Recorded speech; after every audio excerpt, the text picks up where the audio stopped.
Welcome to the Carrigaline My Town, My Plan Master Plan 2020. It's entitled Connecting and Creating, and it encompasses the twin goals for our town, two BHAGs.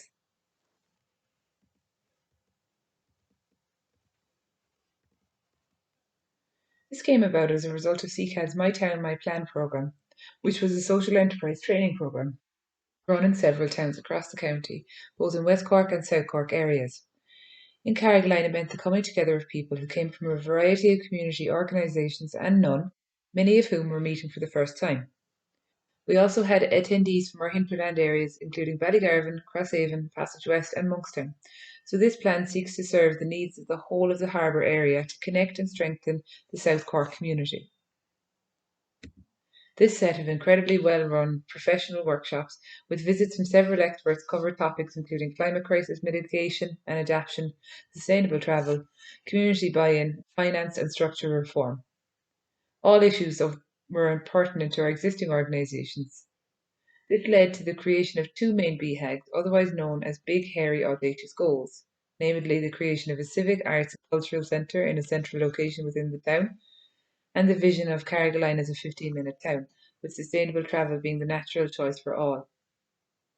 This can be summarised within the posters created for our showcase event, when we presented our BHAGs along with other towns in the South Cork area. This can be watched back on the CCAD website. So starting with BHAG 1, the foundation of a civic, arts and cultural centre for our town. As you can see, Carrigaline is full of cultural and arts groups and organisations. We have our musical society, several choral societies, dance academies, visual artists, as well as traditional cultural groups like the Straw Boys, to name but a few. All of these perform regularly and they all need a state-of-the-art, purpose-built rehearsal and performance space. This would also function as a civic space, the headquarters of the Carrigaline Municipal District, to replace the current office on Church Road. As part of our research into this BHAG, the group commissioned a survey of over 800 adults resident in Carrigaline, and large numbers of them recognised the need for cultural resources, including cinema screens, community cafes, gallery space, and theatre space.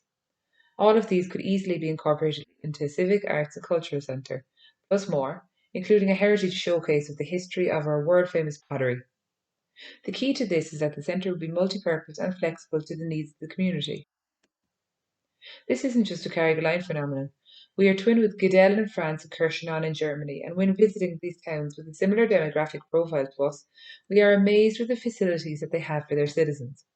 In Gudel, they have a multi-purpose theatre and rehearsal building called Restaurant. In Kirchenon, the town has a central gathering place for outdoor events. This is where the community meets, interacts, and develops. This is what we're missing in Carrigaline. We don't have to go as far away as Germany or France. We can simply look at the Illen Centre in Skibbereen, a central space for the arts in West Cork. You can also see a similar arts centre in Navan, County Meath. Both spaces for the community to come together, to work together, to integrate and make connections. Connections that have been hampered by the exponential growth in Carrigaline in the last couple of decades. Our population has exploded without being integrated, leading to a disconnect. We need facilities like this to knit a community together. So we are coming to the council with several sites identified in the centre of the town. It has to be central, it has to be walkable, it has to be cyclable, and become an integral part of the fabric of the village core. It could even be surrounded by a town parklet, again, placemaking, socially engineering a community while integrating new and existing communities. This brings us to our second BHAG, the idea of Carrigaline as a 15-minute town. Again, exponential growth coming from 1990 to the current view. No one can deny that Carrigaline has grown, has indeed urbanised. All of these people coming to our town are very welcome, but there is a jarring or a disconnect of the population. We cannot continue to allow our citizens to remain isolated, spending large amounts of time in their cars in the most car-dependent town in Ireland, rarely meeting their neighbours, choking the village with constant traffic and pollution. It's bad for the planet and it's bad for our people. The concept of the 15-minute town is not new. It's a worldwide phenomenon, from Paris to the UK to New Zealand. Engineering towns so that walking and cycling is the automatic first choice for residents to get to all of the services they require. To get to your doctor, to get to your pharmacist, to get to your shopping, to get to your entertainment, movement around by foot or bike or public transport is easy, safe and enjoyable. All of this has the amazing knock-on effect of keeping spending local. Instead of driving away from Carrigaline to shop, it would be more pleasurable to spend local. It also leads to higher footfall and therefore passive surveillance, eliminating antisocial behaviour. It also means the unplanned bumping into of neighbours and friends is increased, leading to positive mental health benefits as well as community cohesion. There are so many benefits to the creation of a 15-minute town. But none of this is new. It's already within existing county council documents. Every county development plan has mentioned walkability and community creation. Similarly with the Carrigaline Local Area Plan. The Cork Metropolitan Area Cycle Plan 2017, in conjunction with Cork City Council, already has the routes mapped out for cycling in Carrigaline. The work is done. In addition, both as a tourist draw and a connectivity link with our hinterlands around the harbour, the Lee to Sea Greenway, something first planned over 20 years ago, is lying waiting for completion. This would open up Carrigaline as a hub for sustainable transport within the county and country, while linking many of our residents working in Ringaskiddy or the city centre or Mahon with a real option to commute to work by bike or foot. For too long we've been sold as a town 15 or 20 minutes from the city by car. It's time to switch that on its head. Where does 15-minute walk get you? Where does a 15-minute cycle get you? It gets you to your doctor, it gets you spending local, it gets you to your entertainment. Many of our newer residents settled here as a result of being sold an idea of being able to drive everywhere. This is just impossible in a town of 17,000 people. We cannot continue to pretend that car dependency is okay or justifiable in the 21st century. We've already shown a willingness, with the success of the 220 bus. When a frequent reliable service is provided, many will change their modes. With a similar investment in safe infrastructure, many will choose to walk or cycle.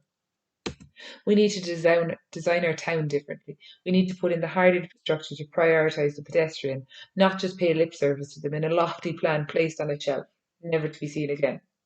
The Carrigaline Area Transport Plan and the Public Realm Plan will seek to bring these about, but they cannot be half-hearted attempts. They need to be integrated into the community. Lots of it can be done through a string of minor hacks like permeability, reopening postmen's walks, making gaps in estates, creating the sections of the greenway that run through Herons Wood and Ballyhemicon to allow children to walk to the schools without having to use the road. Safe, secure and sheltered bike parking everywhere at every public building to encourage local bike use in all weathers. So we identified some issues like desire paths. This example leads from Heronswood to the main road. It's a clear visual metaphor that people want safe walking infrastructure. They do not want to walk by the busy main road. They prefer to stay away from the pollution. They stay away from the noise. And this desire path shows us where people want to go. So desire paths need to be identified and formalised. In addition, who wants to walk into a boring town? Make the streetscape interesting, more worth walking for. This ties into our other BHAG. We have a lace making tradition in Carrigaline. We've lots of schools who could showcase their street art of their pupils using an art trail throughout the town. Nobody wants to walk on a narrow footpath. We need to widen our footpaths to decrease both the speed of motor traffic and to increase safe travel by foot everywhere in the town. We need to provide safe segregated cycle paths to allow everyone from a 6-year-old child to a 69-year-old frailer person or older or elderly to travel to essential services or just for exercise to combat obesity, combat loneliness and increase well-being. As well as this, we need to talk about becoming an age-friendly town. We have a high proportion of elderly residents, many of whom live within a mile or so of the town centre. With rising levels of inactivity and obesity within this age bracket, we need to encourage all ages to walk or cycle to get their essential services, to meet friends, to interact with their communities. To do this, we also need seating.